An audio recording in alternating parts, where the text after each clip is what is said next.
This is Kay Kritiques.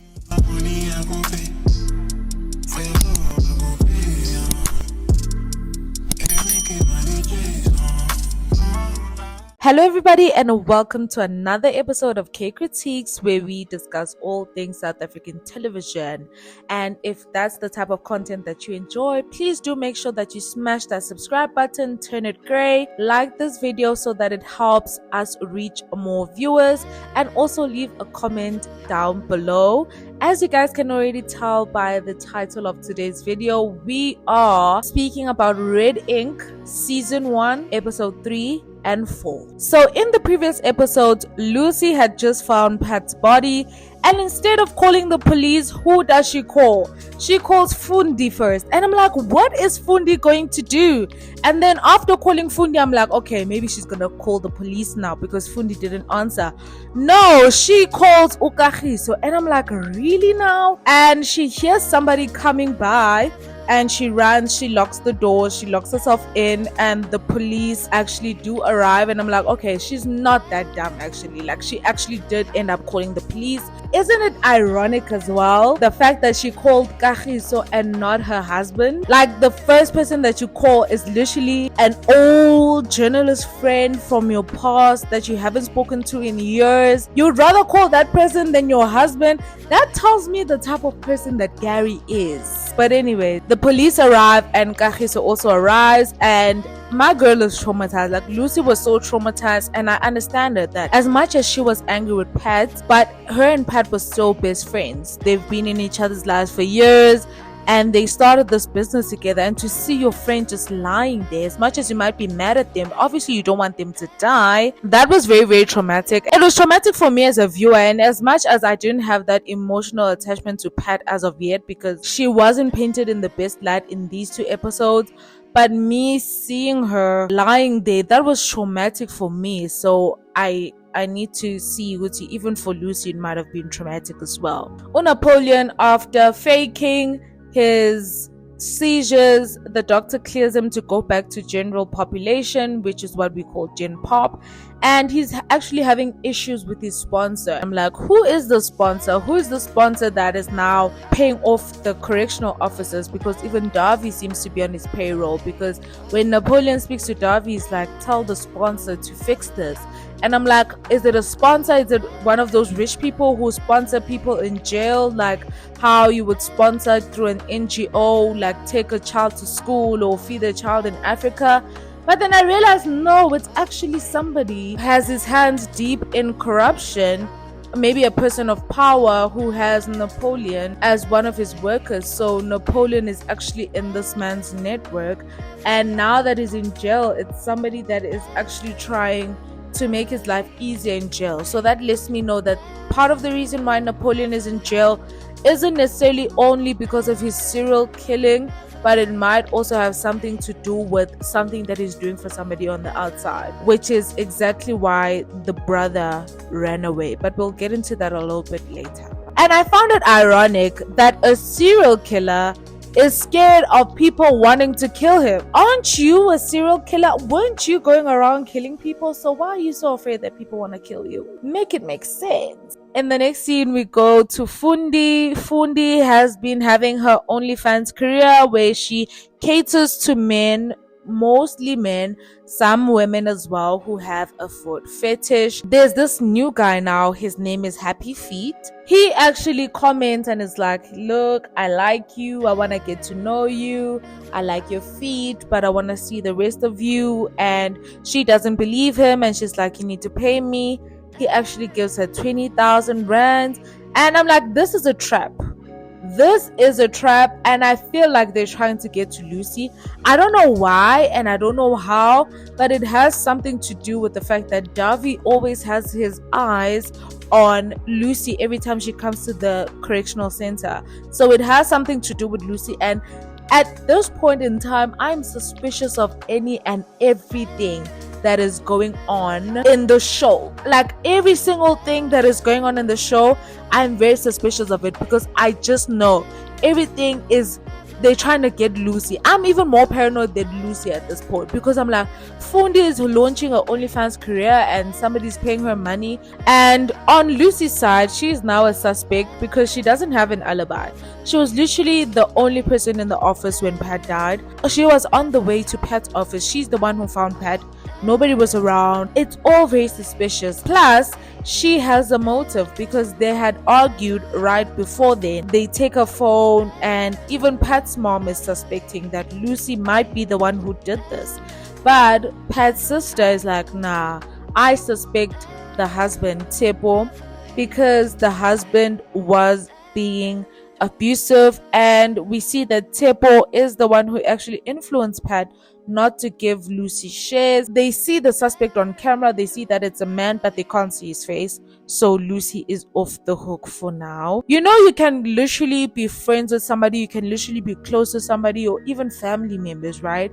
And the moment things go bad and they're looking for a scapegoat, they're looking for somebody to lash out at, they're looking for somebody to blame, and they don't have anybody else, you could be the first person that they blame, even if it's not your fault. And that could apply to many different areas. I just found it interesting that after all these years of knowing Pat's family, of knowing Pat's mom, sisters, and everybody, that Lucy would be blamed for this. Like, I feel like they should know her well enough to know that she wouldn't do this to Pat. Anyways, Napoleon in jail actually borrows Goliath's phone and he calls Lucy. And Lucy is under the impression that Napoleon killed Pat. She wants nothing to do with Napoleon. She's like, leave me alone. You killed my friend and you still want me to help you. I'm not doing that. So no, get out of my life. No, I'm not doing that, right? And now we actually get to meet Happy Feet, KK Mabote. And he's this famous actor. He is this entrepreneur, and he's very big in the entertainment industry. And I just know that Fundi is getting herself into so much trouble. Being money hungry will get you into deep cack. I'm telling you right now, like, being money hungry will literally put you in situations that you shouldn't be in. Because look at Fundi now. She's an upcoming actress. She's being tempted with an audition. She's a struggling artist. She's making foot fetish content. And this guy dropped 20k and now she's falling for everything. She might end up doing something, because I'm trying to find out, what would KK's link be to Napoleon? What would KK's link be to Lucy that he would want to harm her? Because I feel like that's partly the only reason why. But at the same time, I'm also like, maybe this could be a big break for Fundi. It's just a stroke of luck that she found a guy, and it's a side story that's gonna end in maybe a marriage or a happy ending, you know. Well, I haven't read the books, so guys, please, if you've read the books and you're like, oh, this girl is so stupid, why would she even think that Fundi is gonna end up with KK? That's not what happens. Like, guys, I'm finding things out as they happen, and I'm actually very glad that I've never read the books, because if I did read the books, I feel like I would be nitpicky. But not only nitpicky, but I feel like I would already know what's gonna happen, so I wouldn't be surprised as much. Of which I'm glad that I am still surprised by some things as well. Fundi is taken by KK, and obviously she's trying to secure her bag, of which I don't blame her. Napoleon, on the other hand, he confronts the gang and he tries to negotiate. He tries to negotiate with them like, guys, don't kill me. I know I killed your leader, but I didn't mean to. It's a dog eat dog world out here. Like, it's either kill or be killed. So I only did that to protect myself, not really because of anything else, right? And he's only served 20 years, and I'm like, so he's only gonna serve 20 years in prison, whereas he's a serial unaliver and he's been serial unaliving women all these years, and he's only gonna get 20 years. What? But anyways, they don't care about that. They still want to unalive him, of which I'm like, listen, that is valid. That is valid. You still want to unalive him? That's valid, okay? And here we see Lucy and KG. She goes to KG's place, and I'm like, girl, you are still married, right? Like, you haven't even served Gary with divorce papers. What are you doing? Like, what are you doing, girl? She goes there, and I'm guessing that she couldn't sleep because of what happened. She still keeps seeing Pat's body. She can't go back to the office. She can't go back to her place. She's very, very stressed. But when she's with him, she felt calm. And I'm always just like, you always want to be with somebody who makes you feel calm. Like, you always want to be in the presence of somebody who calms you down and eases your anxiety. And if Kagiso does that for Lucy, I'm gonna get it. But I was like, girl, you are still married though, and it is very wrong. And as much as Gary cheated, and as much as he's a scumbag, he is still your husband. But my girl does come to her senses, and she goes home. And I was like, thank goodness. We are back at the prison, and Goliath and Napoleon are on kitchen duty. They're cleaning up, and we see Napoleon becoming more desperate because now the gang members still want to unalive him, but the sponsor's not responding and getting him back in maximum security, so he has to take matters into his own hands. Desperate times call for desperate measures. He actually now goes and kills the warden. He kills the warden in order to get back into maximum security, and we actually now see Napoleon for who he is, because I don't know how the writers managed to do this, how they managed to humanize him this whole time and actually make us feel for him. But to actually see him, you like this is a cold-blooded killer.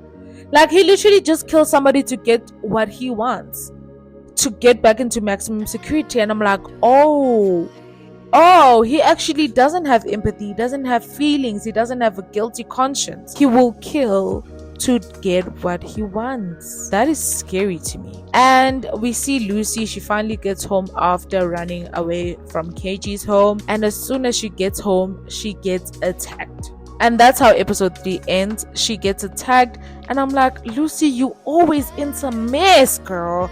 You always in some mess. Like, these past 3 episodes, you've just been in a mess after mess after mess. Can she catch a break? And now on to episode 4. Will we get an episode where Lucy is not in some mess and everything is calm and cool and everybody's calm, cool and collected? No. Because even in this episode, my girl gets into some mess, okay? So we see that the intruder only took the laptop, and we see that Sipho did it, and it was to take money from the company. So he's now the main suspect for Pat's murder. Lucy is no longer a suspect for killing Pat, of which I didn't understand, because even in the video, the surveillance footage, they saw that it was a man. But they're like, no, you're off the hook, and we're now going to be looking for Sipho because we believe that he's the one. He wanted money from Pat, she wouldn't give it to him, and when he found out that Pat was gonna give you some of the shares, he came and killed her, and now he attacked you in order to take the laptop so that he can access the business funds. So the business basically has 0 rands. One thing about men, like, why would you steal from a woman that you just unalived? And here comes Gary. Oh my goodness, here comes Gary, and I'm like, Gary is such a douche. Like, I can't even deal with Gary at this point. And he calls and he wants to take Kaya to school. He knew that Pat had died. He heard the news. He didn't even call to check on his wife. He didn't even call to check on Lucy, or because she left him. And he honestly can't read the room. He's like, when are you coming home? Because if you were home, maybe I would have comforted you. As if you would have done that. Because this is something that you wouldn't have even done, even if you were present in the home. Because you are just a douchebag. So he can't read the room. He's busy like, yeah, when are you coming back? I'm fetching Kaya. Hey. Her friend just got brutally murdered.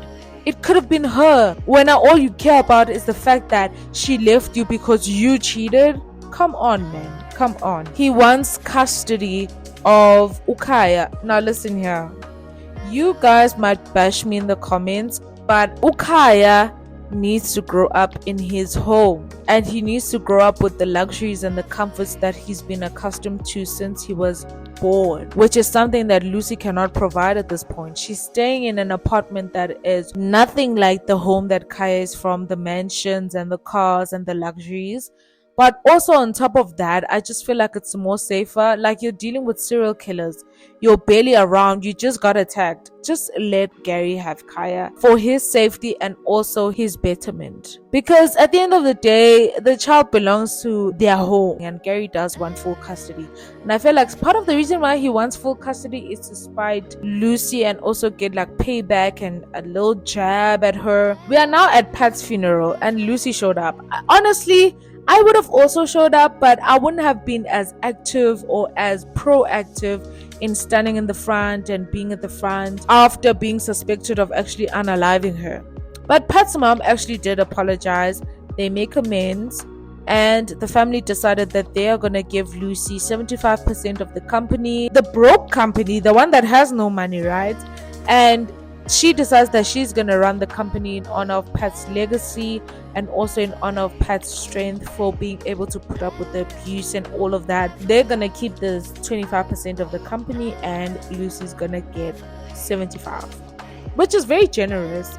I was so happy about that Lucy has been fighting for these shares, and in Kat's absence, in her absentia, she actually now received the shares. Not that the shares are everything that she wanted, but she just wanted to have something tangible to hold on to. Now we see Fundi. Oh my goodness, Fundi is still busy with KK, and I just have a bad feeling about this guy. Up until now, I still have a bad feeling about this guy, but he invites them out. He's like, he wants to meet Lucy, he wants to meet her friends and stuff like that, but I just know it's a trap. It's not because he wants to meet the friends. They're setting a trap for Lucy. I don't know what they want to do, but I feel like they just want to unalive Lucy as well. Napoleon calls again from prison. He calls Lucy and he's in maximum security. Lucy actually agrees to meet up with Napoleon, and she wants information in exchange for finding his brother Sfiso, the one that we've been speaking about since episode 1. And she's like, tell me about your first kill. Who was the first person that you killed? He talks about his first kill and it's like, it's Pinky. And what I start to notice is he was like, yeah, Pinky, she was promiscuous and stuff like that. And what I noticed is that his method of killing is no longer the same. When he killed her, he said he came up from behind her and he stabbed her. And it was like there was no blood shed. I couldn't see her. I was coming from behind. There was no blood at all. And so I had to do it right the second time because it wasn't as satisfying the first time. And he's like, he felt powerful when he was doing it. Like he has so much control over Pinky and all of this. And I'm like, this is getting very weird. Like, hearing this is actually frightening to me, because this is actually part of how factually correct information of how serial killers actually think, and people who are murderers, psychopaths, how they think and how they feel. Like, when you're having power over somebody, you're taking their power and their autonomy away from them, and now you're exerting your power over them, and that makes you feel even more powerful. And he tells Lucy that she's special and that he likes her and all of this stuff, and I'm just like, this is disgusting. This is scary. She then goes and contacts KG again, and I'm like, if Napoleon ever finds out that you are not with Gary and that you're sleeping with another man, of which she wasn't sleeping with him, but you get what I'm trying to say, right? You're gonna get into trouble. So she contacts KG again, and KG, Kagiso, actually says, I have some archives from when we're investigating Napoleon, and so you can come and look through them. And they see that Napoleon's first identified victim is different from the way that he described the killing. It's like the victim is different from the body that they found, because the body that they found didn't have a head, so obviously there was blood that was shed, whereas with the Pinky, he said there was no blood shed. And so we then actually get to the realization that there are many other bodies that haven't been found, that there could be hundreds and thousands of bodies out there that are victims of Napoleon that have never been found, that they only found a few of them. and they found enough of them to deem him a serial killer, but they haven't found all of them. You have to have killed a lot of people in the same manner as well, with the same motive, in order to be identified as a serial killer. So for him to be a serial killer, that means a lot of bodies were found, but there was so many more that haven't been found. Now back to Gary and Lucy. So the teacher calls a school meeting and she's like, listen, Kai has been talking about how his mom is in prison and is involved in murders. We all know that that's true, but Gary didn't know that she was going to visit Napoleon in jail. And the teacher's like, it's affecting his peers. And Gary blames Lucy, which is valid because the only reason why Kai is talking about all of these things is because of her. And I actually support Gary taking Ukaya and wanting to live with him. And we see Gary's like, listen, we need to fix things because our son is no longer coping. You need to come back home. We'll do couples therapy. I'm like, oh, now you want to do couples therapy? And Lucy is literally like, I've been begging you to go to couples therapy and you never wanted to, but now you do. Now that I'm actually leaving you, you want to.